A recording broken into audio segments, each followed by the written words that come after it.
అంటే ఏంటంటే వ్యాధి లోపల ఉన్నప్పటికీ కూడా లక్షణాలు ఉండకపోవటం.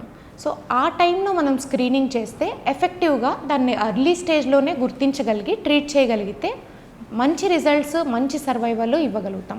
సో స్క్రీనింగ్ టెస్ట్లు అంటే మనకి మ్యామోగ్రామ్ ఒకటి, అండ్ మ్యామోగ్రామ్తో పాటు కొందరిలో అంటే ఎక్స్రే బ్రెస్ట్ ఒకటి, దాంతోపాటు డెన్స్ బ్రెస్ట్ ఉన్న వాళ్ళల్లో మనకి అల్ట్రాసౌండ్ స్కానింగ్ కూడా చేస్తే ఇమేజ్ కాంప్లిమెంటరీగా మనకి బెటర్గా రిజల్యూషన్ అనేది తెలుస్తుందన్నమాట. సో అప్పుడు ఏమవుతుందంటే స్క్రీనింగ్ పరీక్షలు ఎవరెవరికి అడ్వైజ్ చేస్తామో 40 దాటిన వాళ్ళల్లో తప్పకుండా సంవత్సరానికి ఒకసారి బ్రెస్ట్ స్క్రీనింగ్ అడ్వైస్ చేయటం జరుగుతుంది. And as long as the women in good health, అంటే ఎప్పటి వరకు ఆవిడ కంటిన్యూ చేయగలిగితే అప్పటి వరకు మనం బ్రెస్ట్ క్యాన్సర్ స్క్రీనింగ్ అనేది ఖచ్చితంగా సంవత్సరానికి ఒకసారైనా మ్యామోగ్రామ్ పరీక్షని అడ్వైస్ చేయటం జరుగుతుంది.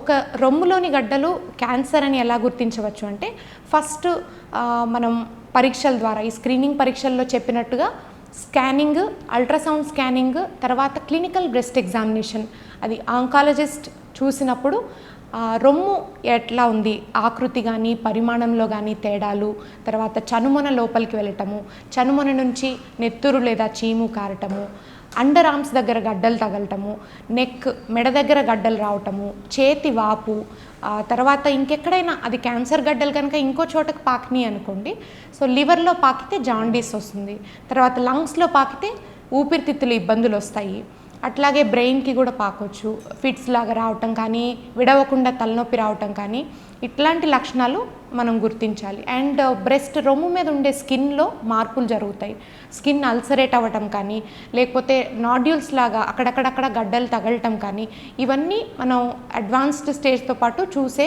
మార్పులు. ఇవన్నీ క్లినికల్ ఎగ్జామినేషన్లో బయటపడతాయి. అదే రకంగా మనం అనుమానం ఉన్న గడ్డలన్నిటికీ స్కానింగ్ చేయిస్తాము. స్కానింగ్ పరీక్షల్లో మ్యామోగ్రాము అంటే ఎక్స్రే ప్లస్ అల్ట్రాసౌండ్ ఇవి రెండు చేయించినప్పుడు అవసరాన్ని బట్టి మనం బయాప్సీ పరీక్షను వాడటం జరుగుతుంది. ఈ బయాప్సీలో మనం మైక్రోస్కోప్లో కణజాలాన్ని చెక్ చేయటం జరుగుతుంది. అవి క్యాన్సర్ కణాలుగా రూపాంతరం చెందాయా లేదా అన్నది మనకి కన్ఫర్మేషన్ టెస్ట్ బయాప్సీ మాత్రమే. సో బయాప్సీ వచ్చిన తర్వాత అన్ని రొమ్ము క్యాన్సర్లలో ఏ రకం క్యాన్సర్ అనేది తెలుసుకోవడానికి ఐహెచ్సి అనే ఒక స్పెసిఫిక్ టెస్టింగ్ చేయించడం జరుగుతుంది. అందులో ఈఆర్పిఆర్ అంటే హార్మోన్ టెస్ట్లు, స్పెషల్ టార్గెటెడ్ ఏజెంట్స్ ఏమైనా యూజ్ చేయొచ్చా, ఆ అవకాశం ఏమైనా ఉందా అని చెక్ చేసే HER2 టెస్టింగ్ అని ఒకటి ఉంటుంది అది, అండ్ Ki-67 ఎంత ఫాస్ట్గా పెరుగుతుంది అని తెలుసుకోవడానికి ఈ టెస్ట్. సో ఈ 4 పారామీటర్స్ ప్రతి బ్రెస్ట్ క్యాన్సర్స్లో చెక్ చేయటం జరుగుతుంది బయాప్సీతో పాటు.